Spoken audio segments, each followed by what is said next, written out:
Hello दोस्तों, शायद आपको पता होगा यूपी सरकार ने एक और नई वैकेंसी निकाली है। जी हाँ दोस्तों, यदि आपको नहीं पता तो आपको बता दूं कि स्वास्थ्य कार्यकर्ता में बहुत ही शानदार और ज़बरदस्त वैकेंसी निकाली है। यदि आप भी यूपी में स्वास्थ्य कार्यकर्ता में काम करना चाहते हैं तो आप सभी के लिए बहुत ही बड़ी खुशखबरी है। आप भी इसमें फॉर्म अप्लाई कर सकते हैं। किस तरीके से करना है, क्या रहेगा एग्जाम पैटर्न, कितनी सैलरी मिलेगी और कौन कौन से इसमें फॉर्म अप्लाई कर सकते हैं, सारी बातें हैं जो इस वीडियो में हम बात करने वाले। तो वीडियो को कंप्लीट एंड तक जरूर देखिएगा। तो चलिए हम बात करते हैं इस वैकेंसी के बारे में। तो साथियों बताना चाहूँगा, Uttar Pradesh superintendent service selection commission की तरफ से वैकेंसी निकली है female health worker ANM requirement 2024। जी हाँ दोस्तों, सिर्फ इसमें फीमेल कैंडिडेट ही जो है फॉर्म अप्लाई कर सकेंगे, वो भी हेल्थ वर्कर, जो एएनएम इसकी पोस्ट रहने वाली है, स्वास्थ्य कार्यकर्ता।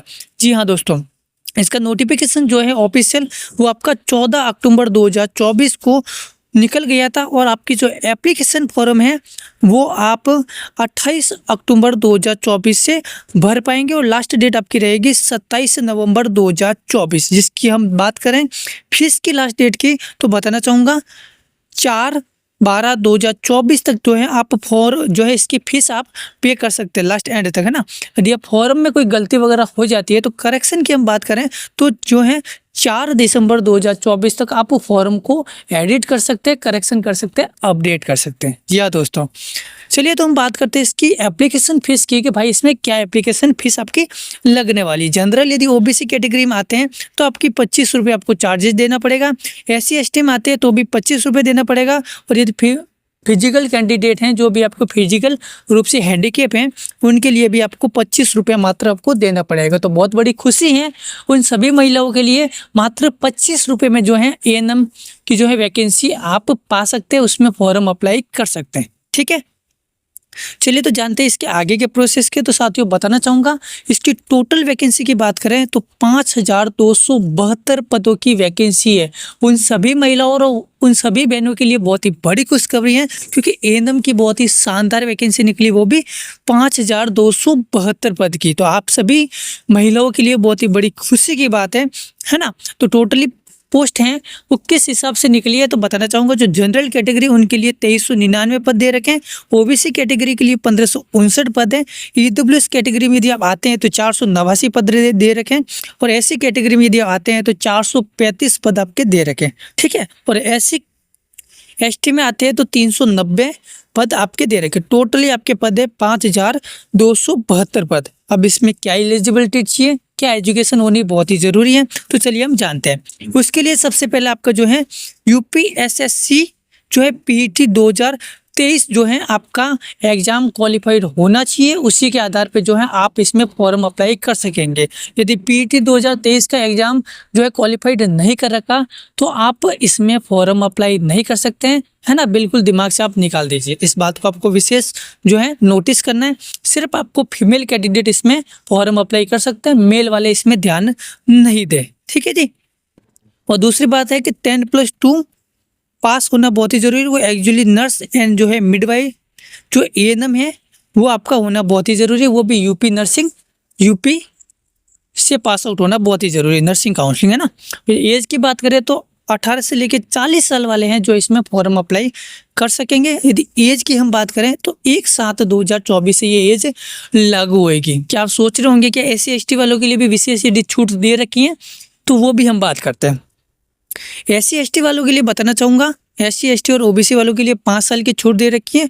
और मेधावी खिलाड़ी हैं उनके लिए 5 साल की छूट रखी है। और लोक निर्माण विभाग में यदि कोई आते हैं तो उनके लिए 15 साल छूट दे रखी है। मतलब 40 पर 15 हो गए, आपके 55 साल तक आप फॉर्म अप्लाई कर सकते हैं जो लोक कल्याण विभाग के आते हैं। ठीक है, इस बात को विशेष के ध्यान रखना है। तो चलिए हम जानते हैं कि आपको सिलेक्शन प्रोसेस किस तरीके से होने वाला है। तो साथियों, सिलेक्शन प्रोसेस जो है 2 पॉइंटों पे होगा, 2 पैटर्न पे होने वाला। सबसे पहले तो आपका UPSSC PET एग्जाम 2023 आपका क्वालिफाई होना चाहिए और उसमें कितने स्कोर आए वो भी आपको जो है नोटिस किए जाएंगे। उसके आधार पे भी आपका जो है सिलेक्शन होने वाला। और दूसरा जो है UPSC जो एएनएम अभी जो है जिसकी वैकेंसीज आ रखी है उनका मेन एग्जाम, है ना। इस वैकेंसी का मेन एग्जाम और PET 2023 का स्कोर दोनों मिला के जो है उसके आधार पे ही आपका जो है सिलेक्शन प्रोसेस होने वाला। बाकी सेम प्रोसेस है, डॉक्यूमेंट और मेडिकल दोनों आपको होएगा, उसके आधार पे आपका सिलेक्शन होने वाला है।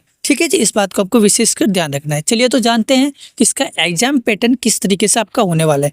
तो जो है सब्जेक्ट की हम बात करें तो आपका स्पेशल एबिलिटी के क्वेश्चन आएंगे। स्पेशल एबिलिटी क्या है वो हम आगे बताने वाला हूँ। ठीक है, परीक्षा का जो प्रकृति है वो objective type multi choice question आएंगे, मतलब ओएमआर सीट वाला क्वेश्चन आएगा। जो भी ABCD वाला अबसद जो भी आप मान सकते हैं, उसके आधार पर टोटली क्वेश्चन आपसे 100 पूछे जाएंगे और अधिकतम अंक है आपके 100 नंबर का आपका पेपर होएगा। उसी में से आपकी कट ऑफ निकलेगी और आपका PET 2023 की उनके आधार पे कट ऑफ निकाल के आपका डायरेक्टली जो है सिलेक्शन होने वाला है। और ये आपका 2 घंटे का आपका पेपर रहेगा। और यदि आप गलत क्वेश्चन करते हैं तो 1/4 अंक काट लिए जाएंगे, मतलब 0.25 जो है माइनस मार्किंग भी दे रखी है, इसलिए विशेषकर ध्यान देना है। ठीक है, तो UPSC एएनएम की हम सैलरी बात करें तो सैलरी आपकी रहेगी 21,700 से लेके 69,100 रुपये आपकी रहेगी। और प्लस में आपको ग्रेड पे भी मिलेगा 2,000 रुपये। ठीक है, सैलरी भी बहुत हाई है और बहुत ही खुशी की बात है, सैलरी अच्छी रहने वाली। ठीक है, चलिए तो हम जानते हैं इसके सिलेबस के बारे में। तो सिलेबस मैंने आपको बता दिया। स्पेशल एबिलिटी, तो ये सारा जो कुछ है आपका जो है एग्जाम में पूछे जाने वाले, इसी के आधार पे आपके क्वेश्चन पूछे जाएंगे। जैसे कि डिटर्मिनेशन ऑफ हेल्थ हो सकता है ना, overview of health problems of जो communities in India, organization of SC PhD CMSC and district hospital, ये जितने भी हैं पैटर्न्स हैं, मतलब एग्जाम के जो है पाठ्यक्रम है, इसके आधार पे ही आपके क्वेश्चन पूछे जाएंगे। इसलिए जो भी हैं आप स्क्रीनशॉट ले सकते हैं या आप देख सकते हैं कि किस आधार पे आपका जो है आने वाला। आप देख सकते हैं टोटली ये पर्सनली है ना, engineering concept of mental health हो गया, ये सारे इन्हीं के आधार पे क्वेश्चन पूछे जाएंगे, इसलिए विशेषकर आपको ध्यान देना है। तो आई होप ये वीडियो है आपको अच्छा लगा होगा। कैसा लगा हमें कमेंट में लिख के जरूर बताइए। लेकिन एक नेक्स्ट जो है आपका मेन पॉइंट वो बताना चाहूँगा कि सभी के दिमाग में एक क्वेश्चन चल रहा होगा कि इसका तैयारी किस आधार पे करना है ना। तो बताना चाहूँगा इसका सबसे बड़ा सॉल्यूशन यही है कि जो 2023 का जो एएनएम का एग्जाम हुआ था उसका जो क्वेश्चन पेपर है उसको एक बार सॉल्व कर दीजिए, कि उससे आपका एक तो एग्जाम पैटर्न पता चलेगा कि कैसे कैसे क्वेश्चन आते हैं, किस आधार पर उसको आप सॉल्व कर सकते हैं। उसके आधार पर जो भी आपकी बुक आती है इसके एएनएम से रिलेटेड उसमें आप कर सकते हो, क्योंकि मैंने पाठ्यक्रम आपको बता ही दिया है ना। इस आधार पे क्वेश्चन पढ़े तो इस पाठ्यक्रम के अनुसार जो सिलेबस है वो कंप्लीट पूरा कर दीजिए, उसके आधार पे ही आपका जो है सिलेक्शन हो सकता है। ठीक है जी, बाकी मिलते हैं नेक्स्ट वीडियो में, तब तक के लिए जय हिंद, वंदे मातरम। आपका दिन शुभ हो। थैंक यू सो मच, आपने यहाँ तक वीडियो देखा, बहुत बहुत धन्यवाद।